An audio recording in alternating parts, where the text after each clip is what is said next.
Naniniwala tayo doon sa kasabihan na habang may buhay, may Pag-asa. habang may buhay, may Pag-asa. habang may buhay, may Pag-asa. pagsubok.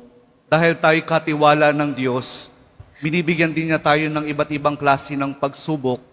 Kaya po doon sa pagsubok na yon, saka pa lang natin mauunawaan na talagang ang ating buhay ay mayroong, habang may buhay mayroong, Pag-asa. habang may buhay may Pag-asa. pagbangon. Huwag niyong hayaan na kapag meron kayong pinagdaraan ng pagsubok, ay hindi kayo babangon. Kailangan meron tayong pagsumikap na pagtsatsagaan natin yung ating mga pagsubok na pinagdaraanan. At kapag merong pagsubok at merong pagbangon, saka pa lang natin mauunawaan na talagang ang ating buhay, na habang may buhay, may Pag-asa. habang may buhay, may Pag-asa. pag-ibig. Ang pag-ibig na nagmumula kay Jesus lamang sa ating mahal na poong Jesus Nazareno.